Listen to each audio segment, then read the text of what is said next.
One evening, as I skipped home from school, dreaming of custard pies for dinner, I heard a wail. As I turned the corner, I walked into a dragon. "Help me!" he cried. "My tooth hurts!"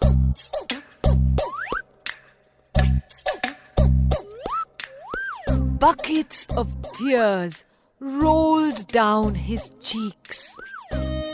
"Dentists are best for that sort of thing," I said. But the dragon simply howled.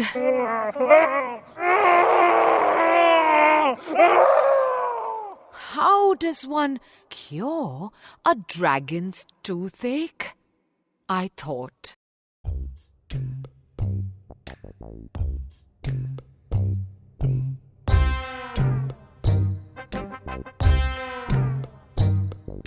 Dragon, the dragon's toothache.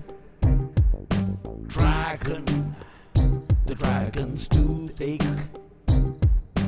Why does your tooth hurt, dragon? Did you forget to brush? Did you lose your toothpaste, or were you in a rush? Dragon, the dragon's toothache. Dragon, the dragon's toothache.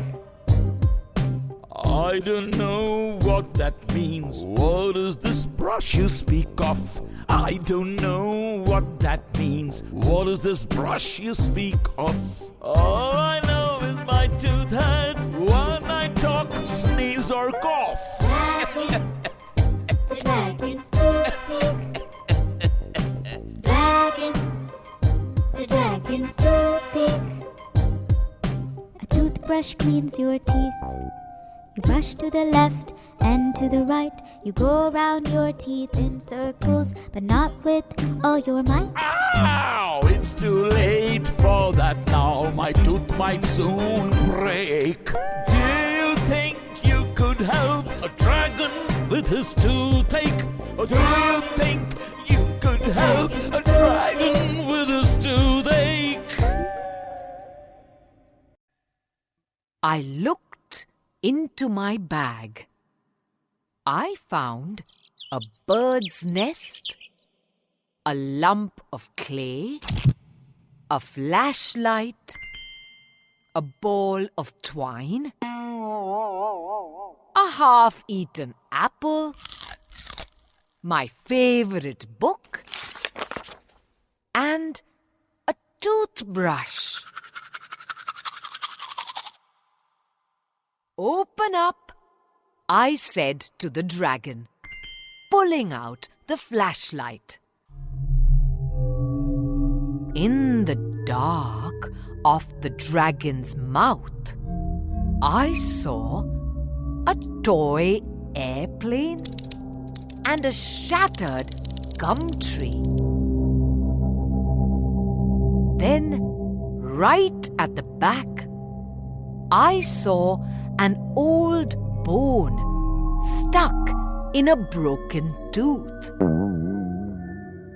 I took a deep breath and crawled into the dragon's mouth. I pulled at the bone, but it wouldn't budge.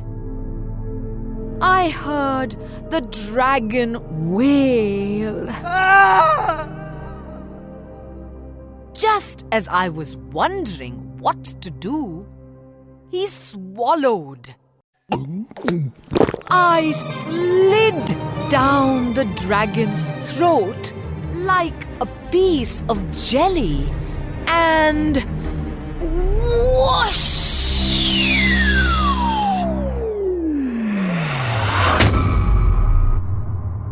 landed on a rooster. Cock-a-doodle-doo! He cried. Goodness me, said someone else. Goodness me. I echoed. It was Dr. Dentist.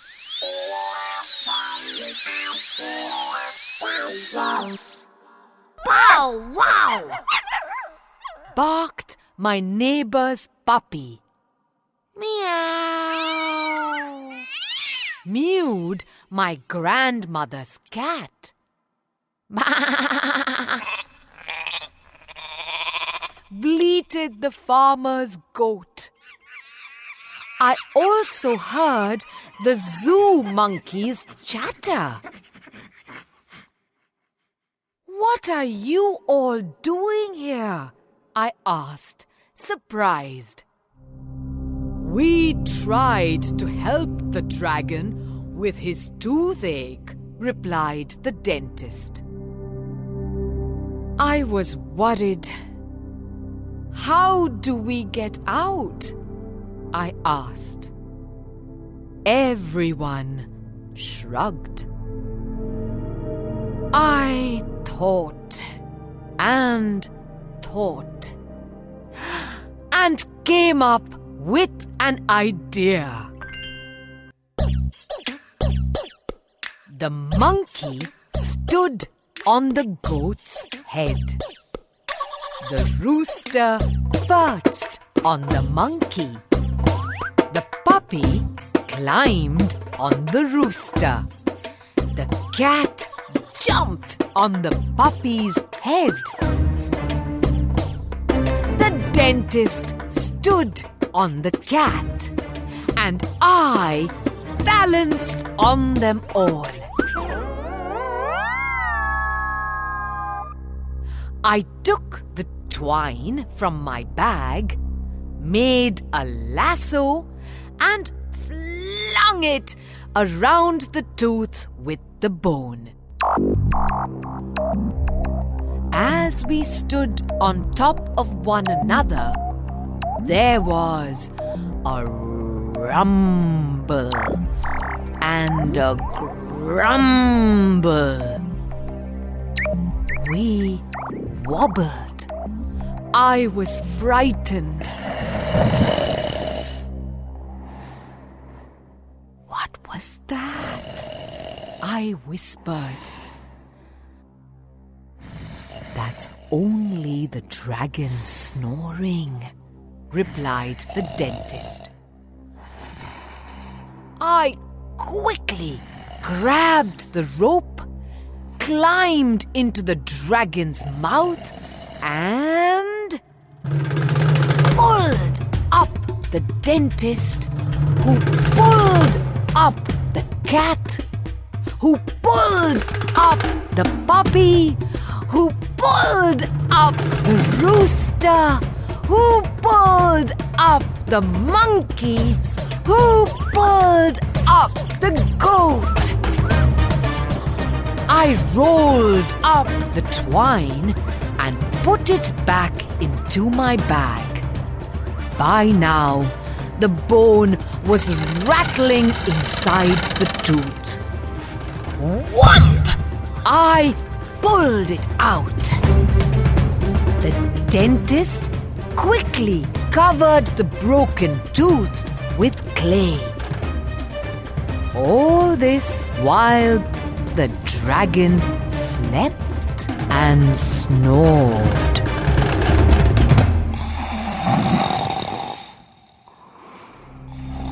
Everyone escaped, one by one. The rooster's feathers tickled the dragon, and he woke up. Where did you all go? You were going to... he said as he scratched his head. My toothache! It's gone! Thank you! Thank you! He shouted.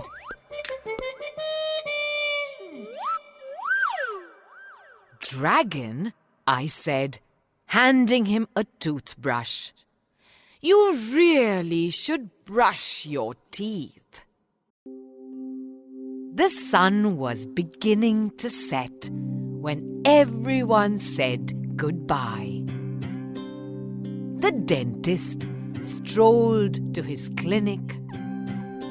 The rooster flew to his weather vane.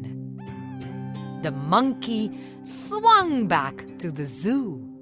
The goat skipped to the farm. The puppy ran home. The cat climbed her favorite tree. And I went home to a dinner of custard pies, one with cream and another with cherry on top.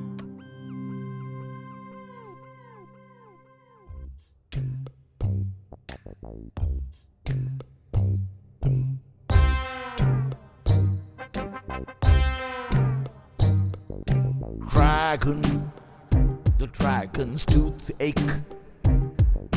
Dragon, the dragon's toothache. Why does your tooth hurt, dragon? Did you forget to brush? Did you lose your toothpaste? Or were you in a rush?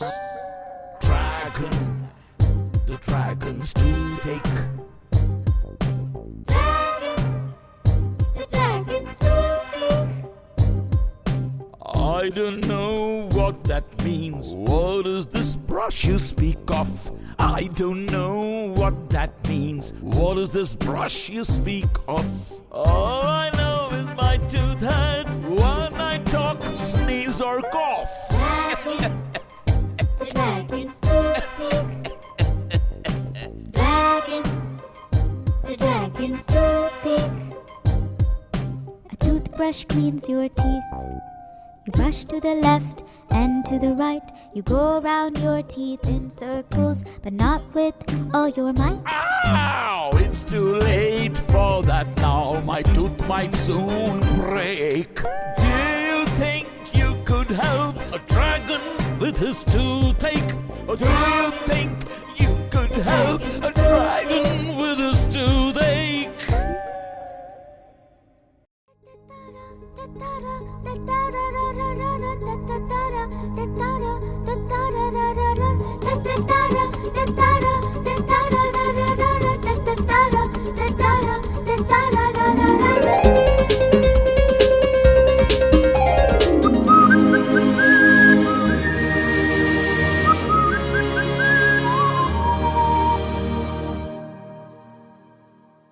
In the city of Bangalore lived a cricket-crazy 12-year-old called Anirudh. Not only was he obsessed with following the game of cricket in all its forms, Test, One Day and T20, he also spent every free second at the school ground, passionately playing the game. The cover of his school bag had a picture collage of the Indian cricket team on it. His lunch pack and water bottle were branded with the logo of his city's IPL team. He never missed a live match on television or at the local stadium. And if the match was on a school day, he could be found listening to the score on a pocket radio between his classes.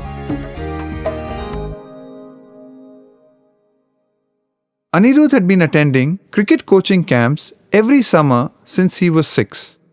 He was also a member of his school's cricket team and attended the training sessions conducted by Coach Vasu every morning and evening.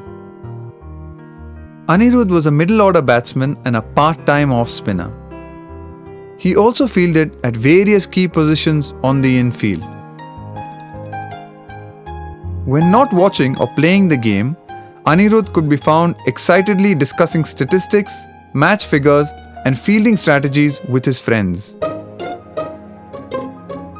All in all, Anirudh was a true cricket fan and a committed player. And he was extremely excited about the upcoming inter-school cricket championship.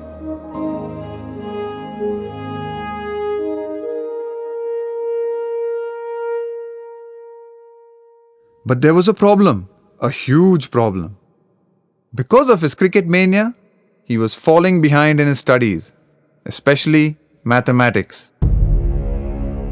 He had failed both his unit tests, and his mathematics teacher had warned him that if he didn't drastically improve his performance in the final exam, he might fail and would have to repeat the course in the summer school.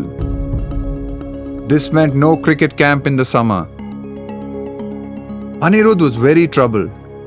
He started missing his evening cricket practice so that he could go home and work on mathematics. He spent hours trying to solve the problems in his textbook. But the harder he tried, the more confused he became. Here was a typical problem. Manoj, Ravi and Raju are brothers. Manoj is the oldest, Raju the youngest. Raju is 6 years old. The average of Manoj's and Raju's ages was Ravi's age 2 years ago. If Ravi's present age is the same as a dozen eggs, what is Manoj's age? Why don't we just ask him? And what have eggs got to do with anything? An exasperated Anirudh wondered loudly and slammed his notebook shut. At this rate, I'm never going to pass. And then I'll have to miss the summer camp. Anirudh started having nightmares about mathematics.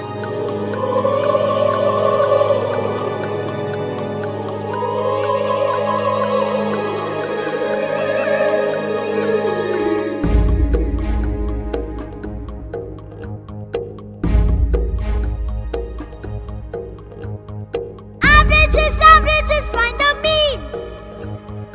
Is it the point that is in between? Averages, find the mean. Is it the point that is in between? Volume is length times breadth times height. What is the area of the sky? Time is distance divided by speed. So how much time does this car need? Averages, find the mean. Is it the point that is in between? What's the length if height is 14? How old is that if I'm Kareem? Addition, subtraction and fraction. What's cricket got to do with equations? Averages, find the mean. Is it the point that is in between? He'd wake up bleary-eyed when the alarm clock on his table screamed out,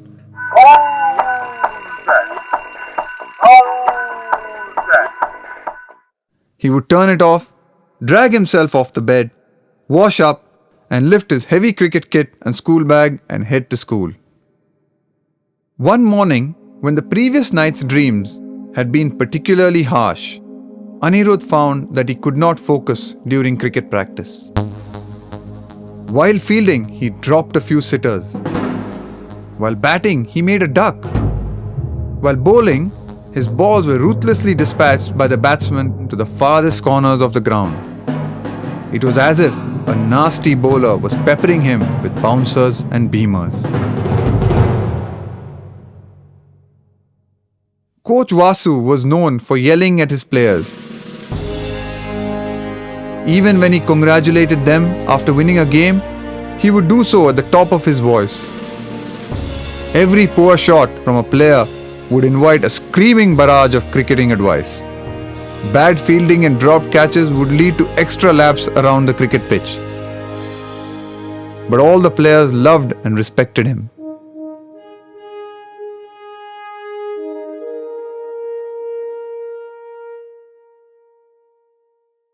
When Coach Vasu asked Anirudh to meet him after the training session, Anirudh knew something was wrong. But the coach did not shout or scream at him for his lack of focus during practice. Instead, he looked disturbed and a little sad. He spoke softly to Anirudh. So you're failing mathematics, huh? You know what that means, right? Anirudh nodded and replied, No more summer cricket camp. Cricket camp? Thundered Coach Vasu. That should be the least of your worries. Young man, if you fail any subject, you'll have to leave the school team. It's the school policy. What? Anirudh looked aghast. Yes, the school's job is to prepare you for the future, and education means your complete development, physical and mental. Anirudh did not know what to say. He had been trying really hard to study mathematics, but he just did not understand the problems. He told the coach that. Meet me after the evening practice with your mathematics textbook. I'm not going to have a star player in my team who can't even calculate averages, said the coach, walking away.